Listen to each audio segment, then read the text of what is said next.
यहीं से एक नया द्वार खुलता है, जहां ज्ञान केवल जानकारी नहीं रहता है बल्कि अनुभव बन जाता है। और अनुभव केवल व्यक्तिगत नहीं रहता बल्कि सार्वभौमिक सत्य में परिवर्तित हो जाता है। तो आइए अब हम और भी सूक्ष्म स्तर पर प्रवेश करें। मन की संरचना, उसकी सीमाएं और चेतना की अवस्था है। मित्रों, मन को अक्सर हम एक इकाई समझ लेते हैं, परंतु गहराई से देखने पर यही एक बहुस्तरीय तंत्र है।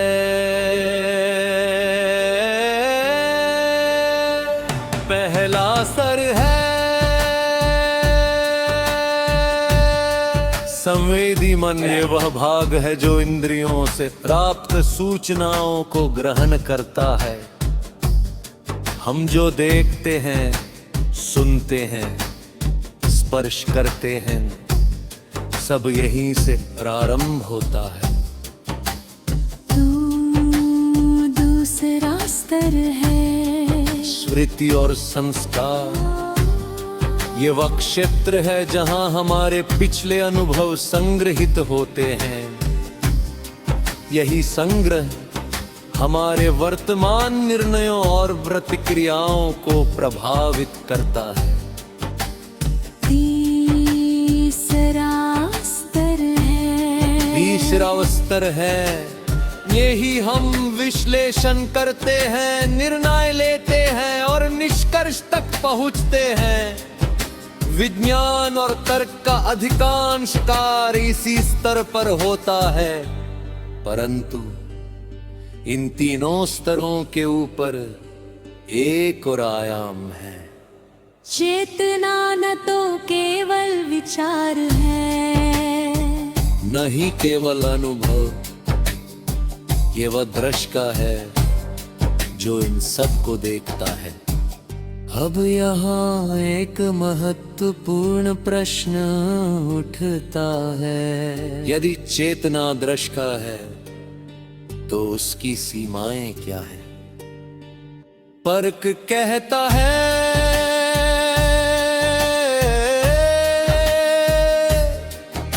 सीमाएं वहीं तक जहां तक हमारी पहचान सीमित है।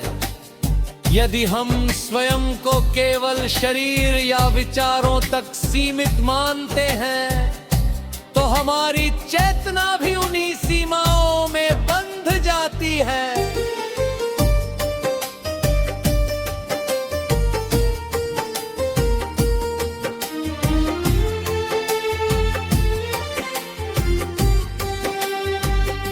परंतु जैसे जैसे हमारी पहचान व्यापक होती है, वैसे वैसे चेतना की सीमा भी विस्तृत होती जाती है।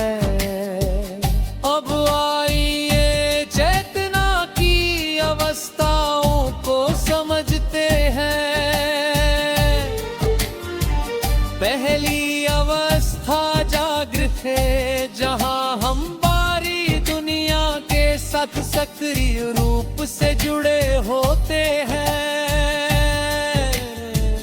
दूसरी अवस्था स्वप्ति, जहां मन स्वयं की ही रचनाओं में अनुभव करता है।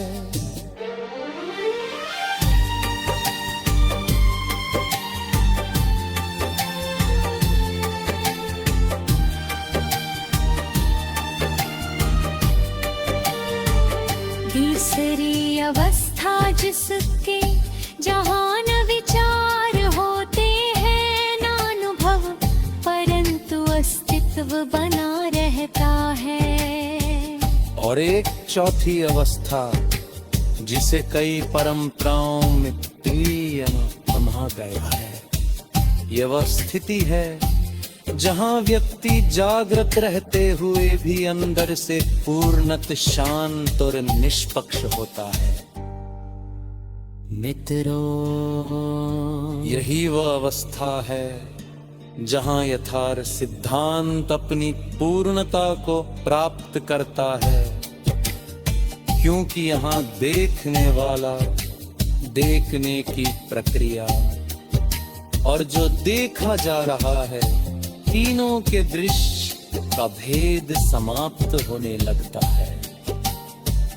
अब एक वैज्ञानिक दृष्टिकोण से देखें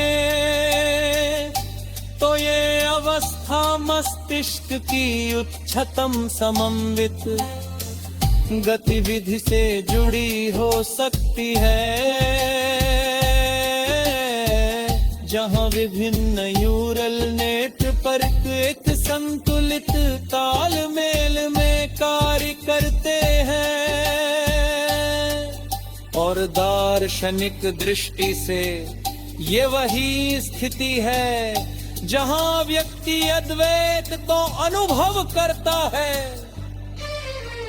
अबिरो इस अवस्था तक पहुंचना कोई रहस्यमय चमत्कार नहीं है, बल्कि एक क्रमिक प्रक्रिया है जिसमें जागरूकता, अभ्यास और निरंतर आत्मनिरीक्षण की आवश्यकता होती है।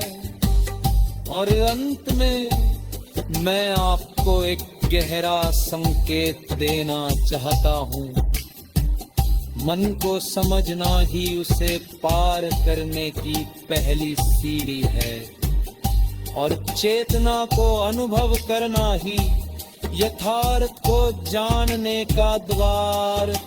अब प्रश्न ये नहीं है कि सत्य कहाँ है, बल्कि यह है क्या हम उसे देखने के लिए तैयार हैं। सीधे कहूँ, ध्यान कोई रहस्यमय क्रिया नहीं, बल्कि एक प्रशिक्षित जागरूकता है। अगर विधि अस्पष्ट रहे तो मन गतला रहता है, इसलिए मैं आपको एक संयत कमत और अतहिक्ष योग्य प्रक्रिया है, जिसे रोक प्रतिदिन लागू कर सकते हैं।